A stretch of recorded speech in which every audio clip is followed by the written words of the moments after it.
শ্রেষ্ঠ একটা ধনী দেশ হিসেবে আফগানিস্তান পরিণত হবে 10 বছরের ব্যবধানে।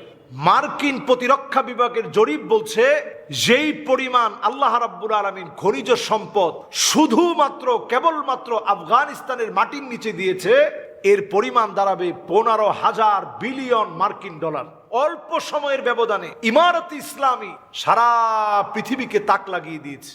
এক ভাই প্রশ্ন করেছেন যে ইমারত ইসলামী আফগানিস্তানের যে সফলতা দেখা যাচ্ছে এর পিছনের কারণ কি? আলহামদুলিল্লাহ, এই নিউজগুলো আমাদের মনগুলোকে বড় করে দেয়।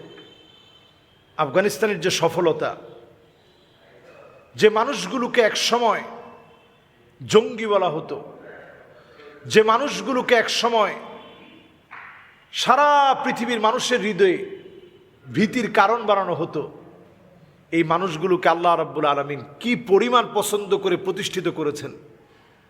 আজকে আমেরিকার মতো দেশ, যুক্তরাষ্ট্র তাদের মার্কিন প্রতিরক্ষা বিভাগ জরিপ করে বলছে, একটু চিন্তা করেন, এই তথ্য আমি আপনি না, মার্কিন প্রতিরক্ষা বিভাগের জরিপ বলছে যেই পরিমাণ আল্লাহ রাব্বুল আলামিন খনিজ সম্পদ শুধুমাত্র কেবলমাত্র আফগানিস্তানের মাটির নিচে দিয়েছে, এর পরিমাণ দাঁড়াবে 15,000 বিলিয়ন মার্কিন ডলার। সুবহানাল্লাহ, 15,000 বিলিয়ন মার্কিন ডলার শুধুমাত্র আল্লাহ রাব্বুল আলামিন তাদের মাটির নিচে যে খনিগুলো দিয়েছে। এবং এই খনিগুলো যদি 10 বছরের ভিতরে তারা উত্তোলন করতে পারে, আগামী দিনে সারা পৃথিবীর শ্রেষ্ঠ একটা ধনী দেশ হিসেবে আফগানিস্তান পরিণত হবে 10 বছরের ব্যবধানে। এমন কি বলছে যে বর্তমান সৌদি আরব, দুবাই, কুয়েত, কাতার এদেরকে ছাড়িয়ে যেতে পারে। এবং সারা পৃথিবীর একটা চালিকা শক্তি আল্লাহ রাব্বুল আলামিন আফগানিস্তানকে দিয়েছে লিথিয়ামের মতো মহামূল্যবান খনিজ সম্পদের মধ্য দিয়ে। লিথিয়াম আগামীর পৃথিবীকে লিড করবে, আগামীর পৃথিবীকে লিড করবে লিথিয়াম। দিন দিন তেলের দাম বেড়ে যাচ্ছে। লিথিয়াম আগামীর পৃথিবীতে যে চার্জে চলা গাড়িগুলো আসতেছে, ব্যাটারি চালিত যে গাড়িগুলো আসছে, এই ব্যাটারি চালিত গাড়িগুলো লিথিয়াম দিয়ে চলবে। এই খনিজ সম্পদ আল্লাহ রাব্বুল আলামিন আফগানিস্তানকে আল্লাহ তাআলা দান করেছেন। 2010 সালের ভূতাত্ত্বিকদের তথ্য মতে, তাদের মূল্যায়ন মতে, পেন্টাগনে একটি সেমিনারে তারা জরিপ করে কথা বলেছিল, লিথিয়ামের যে বিপুল পরিমাণ মজুদ আফগানিস্তানে রয়েছে, পেন্টাগন থেকে তখন 2010 সালেই এই আফগানিস্তানকে সৌদি আরব বলে, দ্বিতীয় সৌদি আরব বলে আখ্যায়িত করা হয়েছে, যে সৌদির মতো বিরাট একটা অর্থনৈতিক সমৃদ্ধ একটা দেশ হবে আফগানিস্তান। এই জন্য তারা টার্গেট করে আমার আফগানকে ধ্বংস করার চেষ্টা করেছে। আল্লাহ রাব্বুল আলামিন ধ্বংস হতে দেয়নি। অল্প সময়ের ব্যবধানে ইমারত ইসলামী সারা পৃথিবীকে তাক লাগিয়ে দিয়েছে। আল্লাহ তাআলা কেমন যেন বোঝাচ্ছে, দুনিয়া আখিরাতের সাফল্য কোরআন মানার ভিতরে।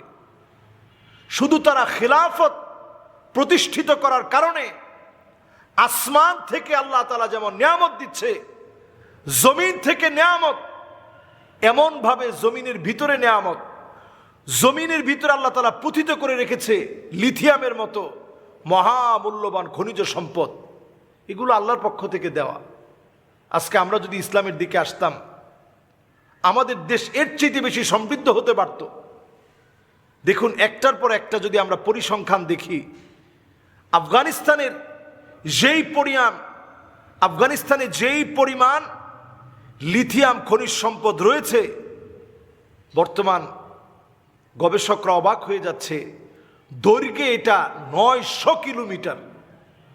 সুবহানাল্লাহ, 900 কিলোমিটার দৈর্ঘ্যে, 900 কিলোমিটার, প্রস্থে 200 কিলোমিটার, পুরাটা জুড়ে লিথিয়ামের খনিজ সম্পদ। ধারণা করা হচ্ছে এই লিথিয়াম খনিজগুলো, এটার প্রায় জীবনকাল 70 বছর।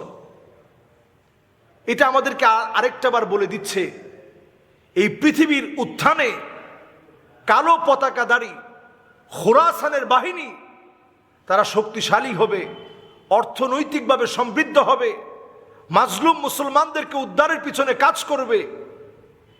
দেখুন, এই লিথিয়ামগুলোর বয়স 70 বছরের বয়সকাল উল্লেখ করছে গবেষকরা।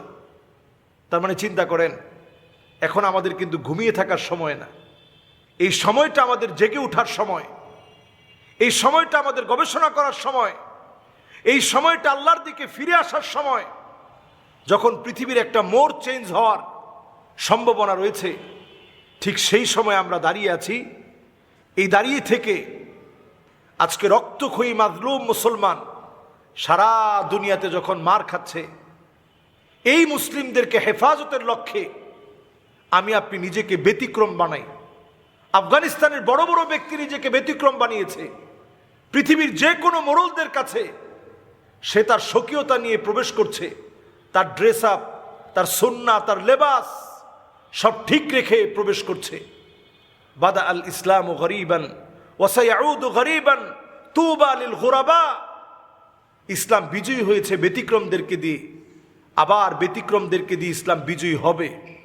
এই বিজয়ী হওয়ার জন্যে আমি আপনি নিজেকে ব্যতিক্রম বানাই, আমি আপনার নিজের দৃষ্টিভঙ্গিকে পরিবর্তন করি, ব্যতিক্রম হই, নিজেকে সাধারণ বানাই।